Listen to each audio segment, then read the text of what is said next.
Welcome to the SmashFM US Tour Update. It's January the 6th, 2018 here in Australia. Hello and welcome.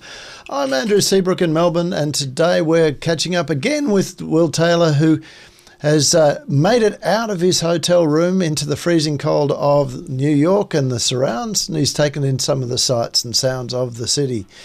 Little update. Yesterday we were talking about the issues with CPUs along the way. There was also a Facebook issue over the last couple of days as well. So, and it looks like that may still be the case as well. So if this stream does in fact drop out, don't worry. We will update the entire file to YouTube, and we'll give you a YouTube link as well. But let's bring in Will at this point in time. Hi, Will. How are you today? Yes. Hello, Andrew. A very special good evening from cold and freezing minus 10 degree New York City here in it was a very eventful day. That is for sure on the SmashFM calendar. Yeah. So tell us what you've been doing this morning. You got out and about? Yeah, I certainly did. Of course, I took the subway from here in Queens all the way down to Manhattan in particular, and firstly, try to get into to have a look at go to the Empire State Building, but didn't matter where people were trying to show me how to find the entrance to get in. Couldn't find it, so didn't get any luck going up the Empire State Building. But of course, I've got a couple more days here, so I'll keep trying to find that entrance to get in. So if you've actually been to the Empire State Building, please send us through a message so I know exactly which entrance I need to go to for the building, because I didn't know who I asked. They kept putting some sort of direction that I followed, and still couldn't find it. I think I went up and down the same street like 5 or 6 times, so I sort of gave up towards the end. But other than that, I went to Times Square. It's an amazing place, Times Square. Of course, that's where most of the entertainment is in New York, especially all TV shows. Your morning shows in particular, like your Good Morning America, the Today Show, so all those ones that you see on TV, and they're outside, and that's where it is. They're in Times Square, and of course that's where the every New Year's, that's where the biggest attraction would be in New York City in Times Square. So I took a couple of photos of that. Also, I took some photos of, I guess, the day after the blizzard storm that we had here yesterday, and of course I went there. I went a little bit outside last night as well, to have a look at that. So yeah, it was a surreal experience being in Manhattan. That was before I had to come back and do some college interviews, which will be on tonight as an audio here on Smash FM here in New York in about 2-3 hours time. So let's have a look at your happy snaps just to start off.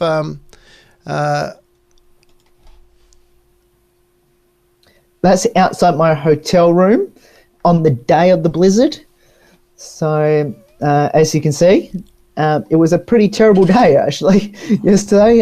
It was probably the best day to be inside and not doing a single thing. So normally, being me, I love to be outside, but on this particular day, I looked outside and thought, yeah, it's probably not a good day to go outside, and that so caused a bit of chaos around the New York area, but not just New York. It was pretty much throughout the whole eastern seaboard from about Washington and North Carolina all the way up to the top of the border towards Canada. So anywhere from probably Baltimore, Boston, all those areas in New York, obviously, and Washington and Philadelphia all caught that big, huge blizzard storm, which apparently, according to all reports here in New York overnight on the news, it was the worst they've had in quite a long time. Yeah, well, we could contrast that to what's going to happen here today. It's going to be 42 degrees Celsius here today in Melbourne. So catastrophic, apparently. Yeah, so it's a good thing that we're actually doing this cross a little bit earlier today because it's already starting to be very oppressive. The heat is starting to be quite oppressive. So, but that's all right. That's right. So this is obviously still your shots from yesterday. Correct. So so everything got snowed in, including cars, as you can see, and actually the same cars that you can see across there are still there today, literally stuck in the snow. So it's going to take probably tomorrow before it completely clears. So it's going to take a while, Andrew. So it's already been the day after, so I would assume it'd be like at least tomorrow before everything completely clears here in New York City, which before the next snow, it's not a snowstorm, it's going to snow on Monday. It's going to be as bad as today. Right. So, and again, the quick shot of yourself just to show that you are actually there in the snow itself. That's good. That's good. So, today you were out and about. What have we got here? So that is Times Square. Pretty much all the photos I took today was pretty much from Times Square because obviously I had a bit of a hurry to get back here to the hotel room to do a couple of college interviews, which you can listen to here on SmashFM a little bit later on. Of course, as I said, most amazing venue. Just if you stop it right there, I think, yep, that's it. That's if we actually go back a photo, Andrew. Thank you. So that's actually looking to the north, so towards uptown Manhattan. So from where so when you see it on New Year's Day, or New Year's Day our time, New Year's Eve here, and all this when they do the countdown, that's actually from the exact spot looking towards uptown, so towards the north of Manhattan. So as we keep flicking across, Andrew, you'll see exactly where they do it from. The photos, they're in New York, and of course you can see that it's pretty much all from Times Square, every single one so far. So we're almost close to exactly where they do it. So that's looking towards the west, and it's looking from behind where they do it, looking towards the south, towards downtown from Broadway. And that's the actual center where everyone gathers for the New Year's Eve countdown, in that exactly the same spot. And as hopefully I've done one exactly to the photo. Not quite, so we're always there. Next photo across will probably show exactly the actual countdown, well, the screen that has the count, there it is, the countdown clock, which so is the 2018 and thing at the very top, and the fireworks come off the top of that bit, and the building behind it, and where the Toshiba red screen just below it is the countdown clock, where they do it. So it's the most amazing location for it, I must say, and it's always busy there in Times Square. And not too far away from there was actually Rockefeller Center. So, and cool. Yeah, so as we, and on that photo said Macy's, which is the world's largest store. It is the world's largest store. I've been to that, and most amazing department store. So I would say it's double the size of our David Jones and Meyer put together. It's the most amazing department store. You have everything you can think of. It's there, and so obviously set for, your normal supermarket sort of things. But that's it's probably definitely one of the best department stores in America, there, which they call it Macy's, which is David Jones and Meyer. Cool. So a very busy morning that you've had, and a little bit quieter to this afternoon, but that sounds pretty good. Now, we have to talk about this. Unbelievable. 81-69. Boomers are in the grand final. And we mentioned last night that the Boomers had to get off to a good start, didn't they? They won the first quarter. They won all the first quarters so far this season, but 2. And they did it again, but it was the last quarter, wasn't it, Andrew? And you were surprised that they came away with a sweep. Yeah, I was predicting, and I think I said it quite adamantly to you, that I thought that both series, both the Boomers Lynx series and the Townsville Fire Sydney Flames series, were going to go to 3 games. Well, that just shows you how good I am as a pundit. You got the first one wrong. I got that one wrong. But I tell you what, it was an absolutely fantastic game. The Boomers got up, the Lynx came back, drew level. The Boomers got up, the Lynx drew level, took the lead.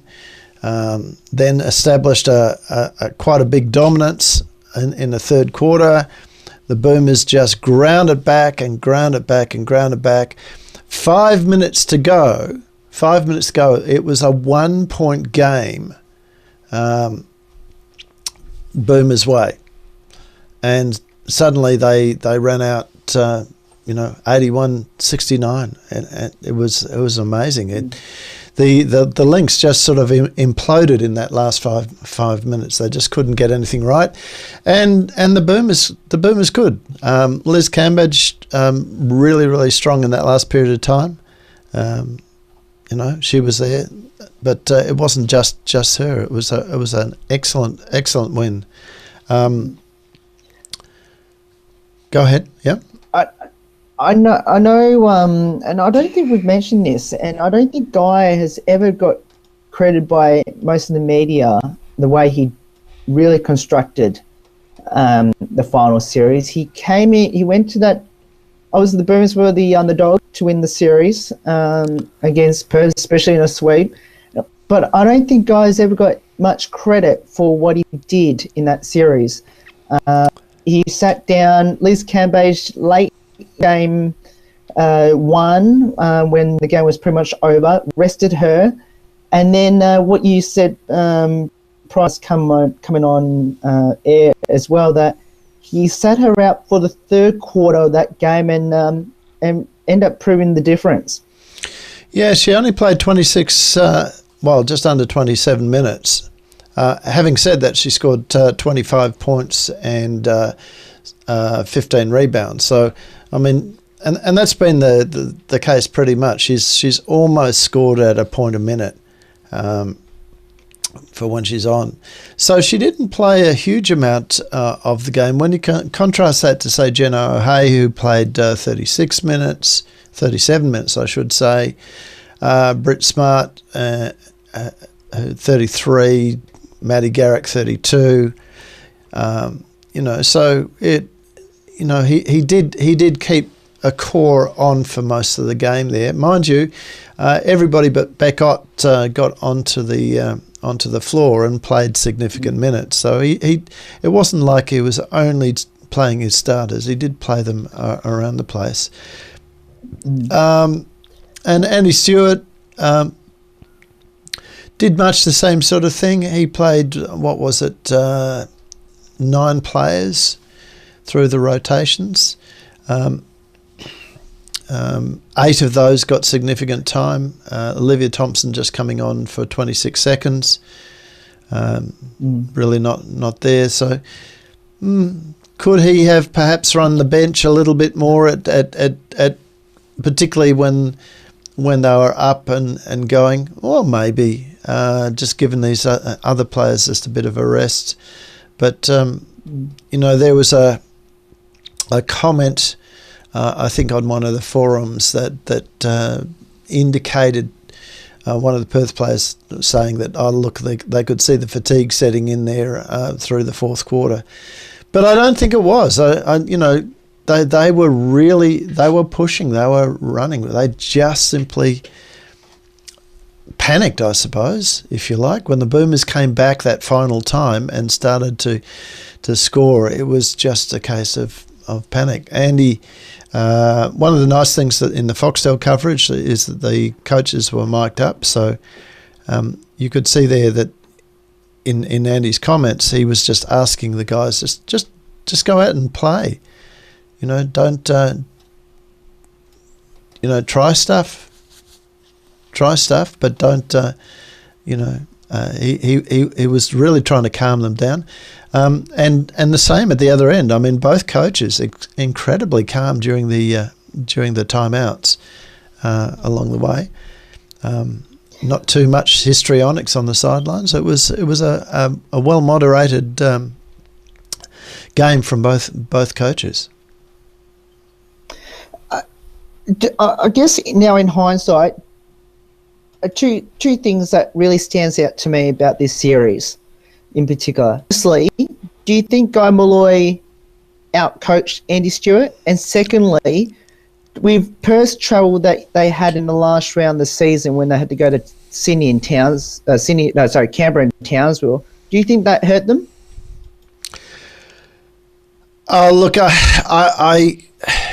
I have no doubt that the overall travel was a mitigating factor, but I don't think it's the only thing that caused it.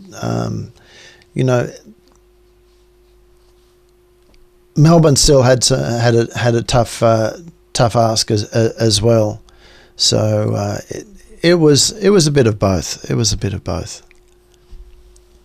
And do you think Guy outcoached Andy?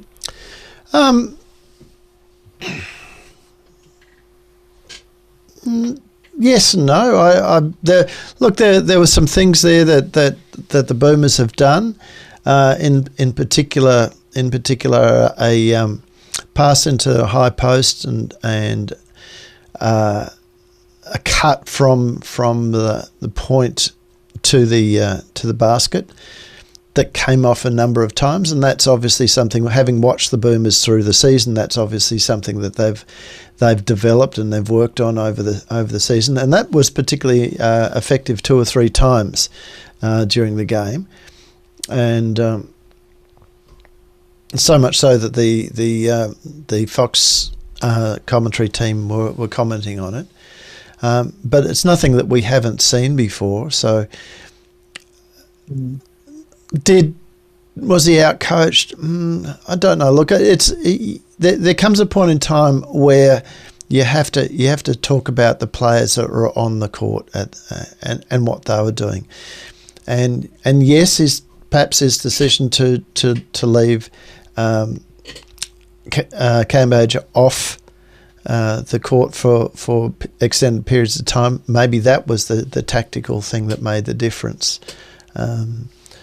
Certainly. Smith didn't get in the foul problem at all. She got 1 foul, and that was a bit. Look, that was unfortunate. She was trying to get back to play defence. The Lynx player, I think it was Standish, pulled up very shortly in front of her, and Liz, with the momentum, just couldn't stop, and it was only just touched her, but just enough to draw the foul and and again, but there wasn't any other stuff there as well. She was very, very focused, very, very calm. Outwardly anyway, there was a moment there where she picked up an offensive rebound and put back that. And she let rip there on that, just simply showing how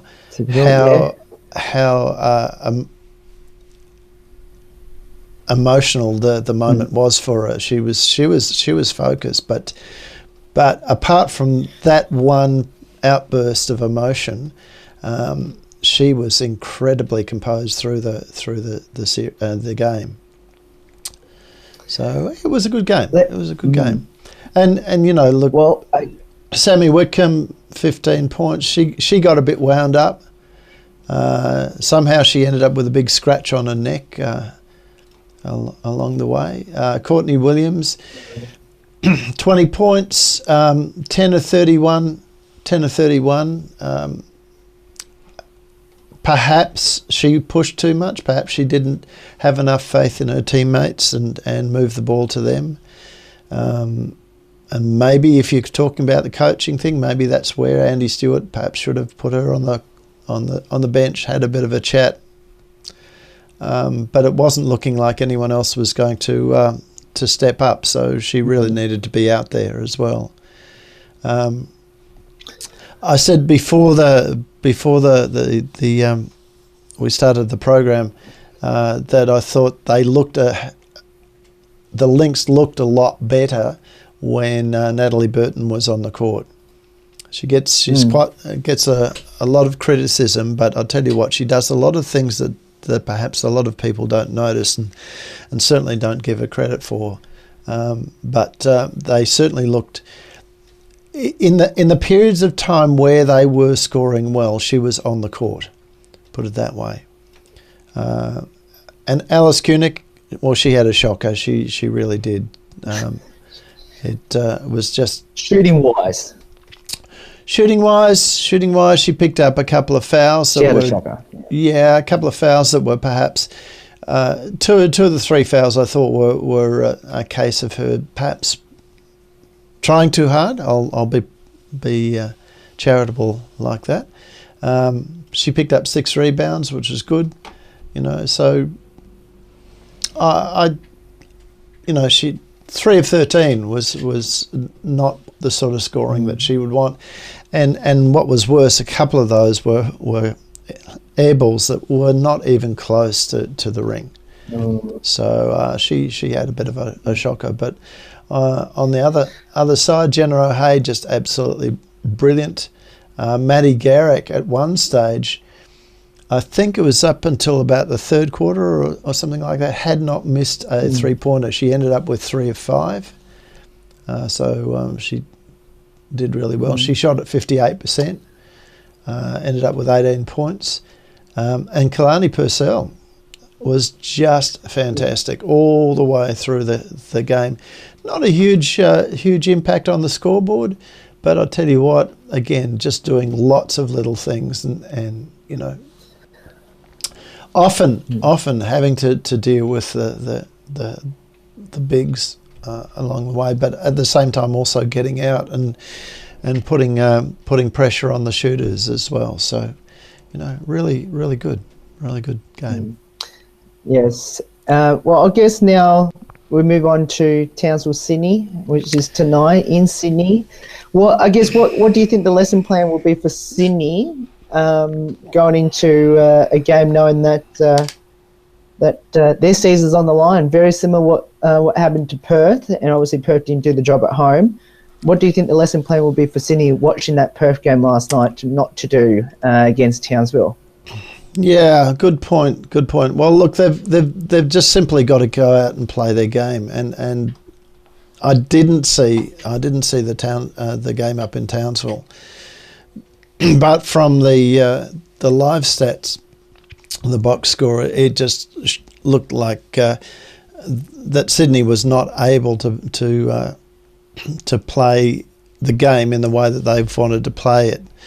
So I guess you know, take heart from how the Boomers went and simply just say, all right, let's apply that same sort of pressure and be patient. They've got to, you know, they'll probably concede a lot of stuff on the boards. Hampson's their big asset there, but. You know, she's got to compete against the 3, as we were talking about before, of Batkovic, George, and Garvin. So, you know, Belinda Snell needs to nail a few and just get rolling. And when she does that, all of a sudden, I think things will work out all right for them. Yeah. But it'll be interesting to see. Can Sydney win? Yeah, of course they can. Of course they can. They've shown that they can win. Can they do it in 2? Well, anything's possible. Who thought the Boomers would get up? So, yeah, absolutely, anything is possible there. And obviously, I hope Sydney does win tonight down there in Sydney at the Baden Stadium, down in Darlington, in downtown. Sorry, I shouldn't be saying downtown in Australia, in this near the Sydney CBD. But I guess for the Boomers, how important is this rest going to be now? All of a sudden, now if Sydney can push to a Monday night in Sydney.